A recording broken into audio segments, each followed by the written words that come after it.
បាទសូមជម្រាបសួរបងប្អូនទាំងអស់គ្នាថ្ងៃនេះលោកគ្រូមាន Fediva ថ្មីមួយទៀតដើម្បីជូនបងប្អូនទាំងអស់គ្នាសម្រាប់ក៏ដូចជាធ្វើការសិក្សាភាសាបារាំងរបស់បងប្អូនបច្ចុប្បន្នភាពថ្ងៃនេះគឺរំលេចនៅសន្និសីទមួយដែលបានរៀបចំនៅក្នុងវិទ្យាស្ថានបច្ចេកវិទ្យាកម្ពុជាឬយើងហៅកាត់ថាសាឡាទីណូសន្និសីទនេះគឺជាសន្និសីទមួយក្រមប្រធានបទអំណាចនិងសកម្មភាពរបស់ស្ត្រីដែលមានវាគ្មិនពិសេសរបស់យើងម្នាក់គឺលោកស្រី Claudie Ignoré ដែលជាជនជាតិបារាំងហើយលោកស្រីធ្លាប់ធ្វើជាគ្រូពេទ្យជាវេជ្ជបណ្ឌិតហើយបន្ទាប់មកទៀតក្លាយទៅជាអ្នកអវកាសទី1របស់បារាំងក៏ដូចជាអ្នកអវកាសនារីដំបូងបំផុតនៃទ្វីបអឺរ៉ុបដែលបានឡើងទៅក្នុងអវកាសបាទចូលទៅក្នុងស្ថានីយអន្តរជាតិដើម្បីធ្វើការជាមួយសហសេវកសហសេវិការបស់គាត់បាទនេះគឺជាសន្និសីទដែលមានលក្ខណៈជាអន្តរជាតិបាទហើយមានការរៀបចំដោយក្រសួងអប់រំយុវជននិងកីឡាស្ថានទូតបារាំងវិទ្យាស្ថានបច្ចេកវិទ្យាកម្ពុជាវិទ្យាស្ថានស្រាវជ្រាវដើម្បីការអភិវឌ្ឍរបស់បារាំងនិងវិទ្យាស្ថានបារាំងនៅកម្ពុជាដែលយើងហៅកាត់ថា EFC ឬក៏អតីតសាលា Alliance លោកគ្រូសូមអនុញ្ញាតធ្វើការអានជូនជាភាសាបារាំងសិន Le 30 septembre 2025, à l'Institut de technologie du Cambodge, ITC, s'est tenue la conférence Femmes de pouvoir et femmes d'action sous la présidence de son Excellence Hang Chunaron, vice-premier ministre et ministre de l'Éducation, de la Jeunesse et des Sports, en présence de la ministre de la Culture et des Beaux-Arts, son Excellence Prince Sakona, de l'ambassadeur de France Olivier Richard, de Claude Ignoré, première femme française astronaute, et du directeur de l'ITC, son Excellence Dr. Pokimto. Les interventions ont souligné l'importance du rôle des femmes dans l'histoire et la société cambodgienne, la nécessité d'encourager les jeunes filles à poursuivre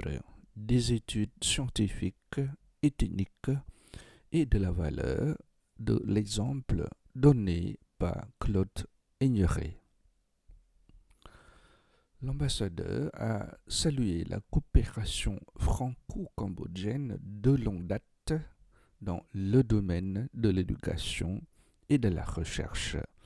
ainsi que la progression des femmes dans les sciences et l'ingénierie. La conférence a réaffirmé que les femmes ont un rôle clé dans l'avenir du pays et a encouragé les jeunes Cambodgiennes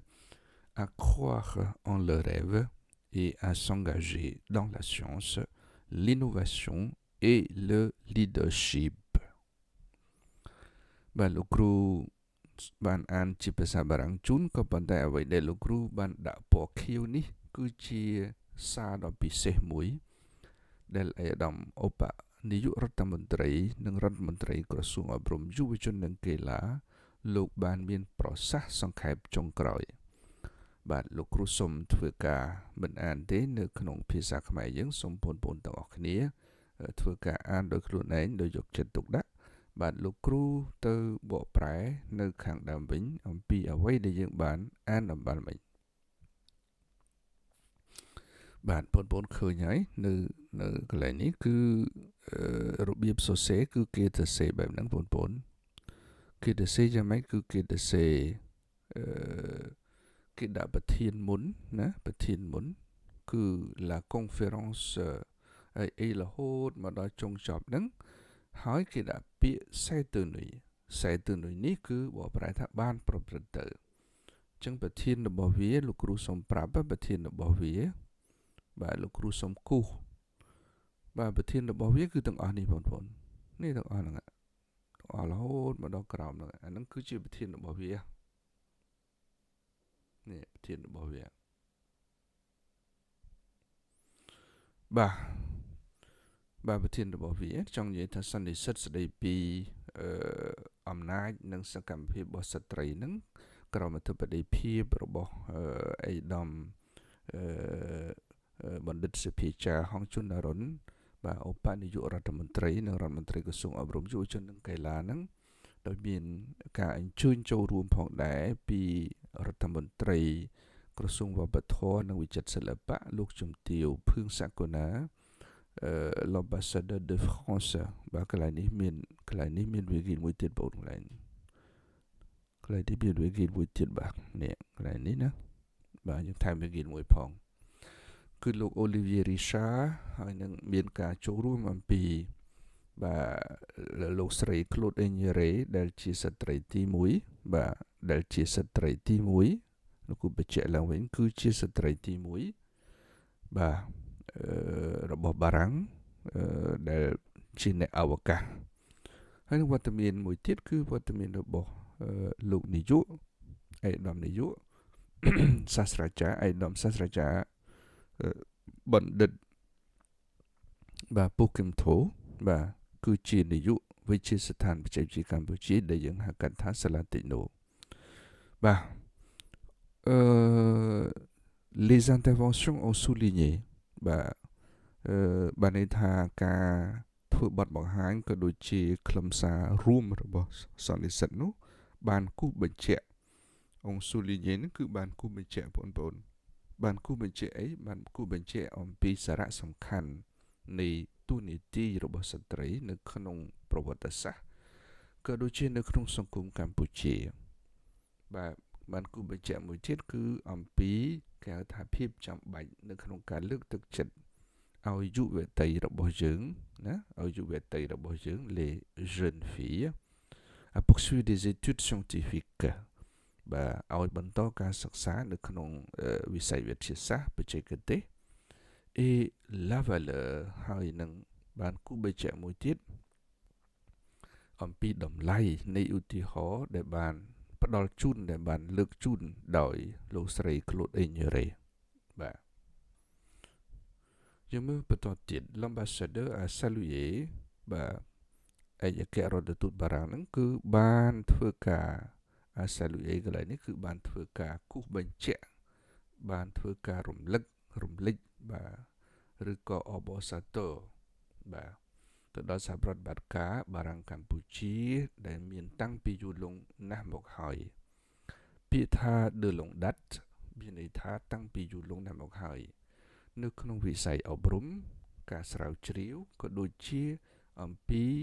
ការកើនឡើងនៃស្ត្រីបាទនៅក្នុងវិស័យវិទ្យាសាស្ត្រនិងផ្នែកengineering ហ្នឹងគឺចង់និយាយអំពីវិស្វកម្មបាទในភាសាអង់គ្លេសគឺហៅថា engineering La conférence a réaffirmé que សន្និសីទបានធ្វើការគូសបញ្ជាក់សារជាថ្មីម្ដងទៀតថាស្ត្រីមានតួនាទីដល់គន្លឹះបាទគឺជាតួនាទីគន្លឹះបាទនៅក្នុងអនាគតរបស់ប្រទេសនេះគឺចង់បដោតទៅលើប្រទេសកម្ពុជាយើងហើយក៏បានធ្វើការលើកទឹកចិត្តដល់ក្មេងៗទាំងអស់ដល់យុវតីខ្មែរទាំងអស់ឲ្យជឿលើខ្លួនឯងនឹងការក្តីសម័យរបស់ខ្លួនហើយឲ្យប្រឡូកចូលទៅក្នុងស្ម័គ្រចិត្តចូលទៅក្នុងពិភពវិទ្យាសាស្ត្របាទ l'innovation គឺហ៊ានប្រឡូកទៅក្នុងគំនិតច្នៃប្រឌិតបាទថ្មីបាទ innovation ហ្នឹងគឺការច្នៃប្រឌិតថ្មីរកឃើញអ្វីដែលថ្មីហើយនឹងleadership នេះគឺចង់និយាយទៅលើភាពជាអ្នកដឹកនាំអញ្ចឹងគឺសង្ខេបសេចក្តីមកលោកគ្រូចង់បញ្ជាក់ប្រាប់បងប្អូនថាមានអត្ថន័យ3ដែលចង់រំលេចនៅក្នុងការងារនៅក្នុងសន្និសីទនេះទី1គឺពាក្យយុវតីនេះយុវតីបងប្អូនយុវតី បាទឲ្យចូលមានបាទចូលទៅក្នុងវិទ្យាសាស្ត្របាទទៅក្នុងនវានុវត្តន៍គឺគំនិតឬក៏ការច្នៃប្រឌិតថ្មីហើយនឹងទី3នោះគឺពាក់ព័ន្ធជាមួយនឹងភាពជាអ្នកដឹកនាំបាទន័យថាសុំកុំខ្លាចទៀតសុំកុំញញើតទៀតសុំឲ្យស្ត្រីខ្មែរយើងយុវតីបងប្អូនទាំងអស់គ្នានឹងចូលទៅក្នុងវិស័យទាំង3ហ្នឹងបាទដើម្បីធ្វើការចាប់យកនៅចំណេះដឹងថ្មីបាទក៏ដូចជាការបង្កើននៅ gender នៅគេថាភាពស្មើគ្នាជាមួយនឹងបុរសនិងស្ត្រីបាទបើមិនទាន់ស្មើទេក៏សូមឲ្យភាគរយនៃការចូលរួមរបស់ស្ត្រីនៅក្នុងវិស័យទាំង3ខាងលើហ្នឹងឲ្យមានការកើតឡើងចង់និយាយបែបហ្នឹងបាទនេះគឺជាអ្វីដែលលោកគ្រូចង់ជម្រាបជូនបងប្អូនហើយយើងសូមធ្វើការទេសនានៅរូបថតអនុស្សាវរីយ៍សំខាន់ដែលឯកឧត្តមឧបនាយករដ្ឋមន្ត្រីរបស់យើងរដ្ឋមន្ត្រីក្រសួងអប់រំយុវជននិងកីឡាក៏ដូចជាលោកជំទាវភឿងសក្កណាដែលជារដ្ឋមន្ត្រីក្រសួងវប្បធម៌និងវិចិត្រសិល្បៈរបស់យើងនិងថ្នាក់ដឹកនាំផ្សេងទៀតដែលលោកបានអញ្ជើញថតរូបជាមួយគ្នាទុកជាអនុស្សាវរីយ៍បាទនេះគឺជាទស្សនវិជ្ជានៅក្នុង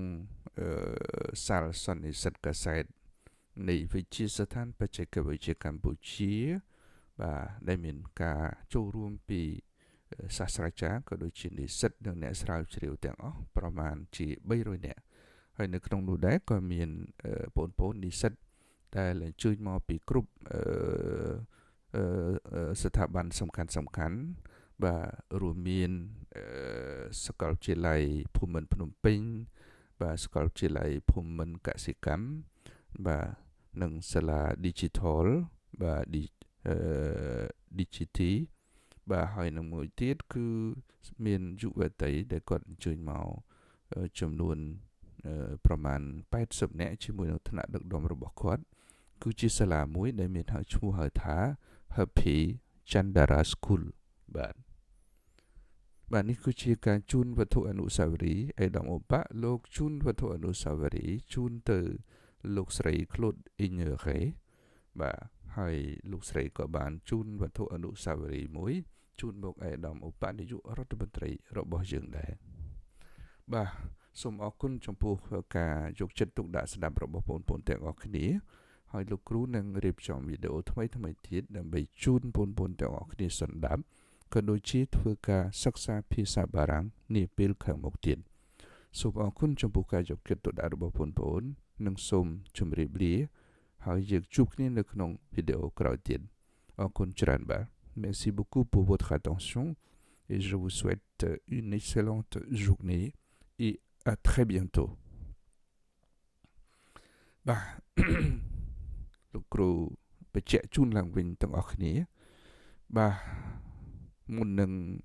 បញ្ចប់នេះលោកគ្រូសូមអនុញ្ញាតធ្វើការបញ្ជាក់ជូនសារជាថ្មីម្ដងទៀតបាទលោកស្រី Claude Ignoré នេះបាទគឺជាស្ត្រីទី1ហើយបងប្អូនអញ្ចឹងលោកស្រីមានឈ្មោះបោះសម្លេងនេះគឺលោកស្រីចង់បញ្ជាក់ថាមិនមែនមានតែបរិសុទ្ធទេដែលអាចធ្វើជាអាកាសយានិកបាទឡើងទៅបំពេញការងារនៅក្នុងអវកាសហើយលោកស្រីក៏ចង់បញ្ជាក់ដល់ស្ត្រីផ្សេងទៀតបាទពុំមែនតែស្ត្រីឬក៏យុវតីនៅក្នុងប្រទេសកម្ពុជាយើងទេបាទលោកស្រីបានធ្វើដំណើរច្រើនប្រទេសបាទដើម្បីលើកទឹកចិត្តដល់បងប្អូននារីដល់យុវតីទាំងអស់ឲ្យខិតខំហើយជំនះបាទនៅរបាំងមួយដែលហាមឃាត់ដែលមាននិន្នាការមិនធ្វើឲ្យស្ត្រីហ្នឹងបាទចូលទៅក្នុងការសិក្សាឧត្តមសិក្សាជាទូទៅដែលយើងហៅថាពេលជាប់បាក់ឌុបហើយហ្នឹងគឺជាពិសេសហ្នឹងបាទបងប្អូននារីហ្នឹងក៏ ពុំសូវមានឆន្ទៈនៅក្នុងការចង់បន្តការសិក្សានៅឧត្តមសិក្សាទេបាទនេះគឺកើតមានជាមួយនឹងបងប្អូនខ្លះបាទក៏ប៉ុន្តែបងប្អូនភាគច្រើនតែងតែធ្វើការខិតខំអញ្ចឹងអ្វីដែលលោកស្រីឃ្លូតអេញរ៉េចង់ផ្ញើសារនេះ ហើយក៏ដូចជាថ្នាក់ដឹកនាំផ្សេងទៀតដែលមានបទអន្តរាគមន៍នៅក្នុងសន្និសីទនេះគឺលោកចង់ធ្វើការអំពាវនាវហើយអំពាវនាវទៀតអន្តងបាទតាក់ទាញបងប្អូនយុវតីទាំងអស់ឲ្យខិតខំបាទខិតខំអីគឺខិតខំបន្តការសិក្សាទៅក្នុងកម្រិតឧត្តមសិក្សាហ្នឹងឲ្យបានច្រើនបាទឲ្យបានច្រើនហេតុអីពីព្រោះយើងចង់បានឲ្យយុវតីខ្មែរយើងហ្នឹងមានការចេញឲ្យឆ្ងាយអំពីគំនិតដែលយើងហៅថាពេលស្ត្រីគឺជាអ្នកដែលនៅចាំធ្វើម្ហូបអ្នកនៅចាំទទួលបន្ទុកកិច្ចការផ្ទះចេះមួយចេះពីរណាបាទអញ្ចឹងគឺគេចង់បានស្ត្រីឲ្យចាក់ចេញឆ្ងាយពីផ្នត់គំនិតបែបនេះហើយយើងនឹងធ្វើអ្វីដែលបុរសធ្វើបានបាទហើយពុំតែប៉ុណ្្នឹងទេពេលខ្លះបុរសធ្វើមិនបានហើយស្ត្រីធ្វើបានបាទដូចជានៅក្នុងកិច្ចការមួយចំនួនបាទហើយពាក្យចុងក្រោយដែលលោកគ្រូបានបញ្ជាក់អំពី leadership នេះគឺចង់ផ្ដោតទៅលើភាពជាអ្នកដឹកនាំមានន័យថាអ្វីដែលគេចង់បានគឺសូមឲ្យតំណែងដែលជាឋានៈដឹកនាំធំនឹងសូមឲ្យមានស្ត្រីចូលរួមឲ្យបានច្រើនបាទដូចជាសម្ដេចប្រធានរដ្ឋសភាយើងនាពេលបច្ចុប្បន្ននេះក៏ជាស្ត្រីដែរបាទក្រសួងអប់រំក្រសួងកិច្ចការនារីក៏មានរដ្ឋមន្ត្រីជាស្ត្រីដែរហើយអ្វីដែលសំខាន់មួយទៀតនោះគឺលោកជំទាវភឿងសក្គុណាបាទដែលជារដ្ឋមន្ត្រីក្រសួងវប្បធម៌និងវិចិត្រសិល្បៈហ្នឹងក៏លោកមានជីវប្រវត្តិបាទមិនធម្មតាដែរបាទគាត់คล้ายពីសាស្ត្រាចារ្យបាទคล้ายទៅជានាយកវិទ្យាស្ថានបច្ចេកវិទ្យាកម្ពុជាហើយបន្តមកទៀតคล้ายទៅជាអនុរដ្ឋលេខាធិការក្រសួងអប់រំហើយនាពេលបច្ចុប្បន្ននេះបាទលោកជំទាវបានคล้ายទៅជារដ្ឋមន្ត្រីនៃក្រសួងបាទវប្បធម៌និងវិចិត្រសិល្បៈរបស់យើងបាទនេះគឺជាសារមួយដែលលោកគ្រូចង់លើកទឹកចិត្តទៅដល់យុវតីរបស់យើងទាំងអស់គ្នាបាទសូមបងប្អូនយុវតីទាំងអស់ក្លាហានឡើងនិងសូមឲ្យមានការចូលរួមច្រើននៅក្នុងវិស័យទាំង3ខាងលើ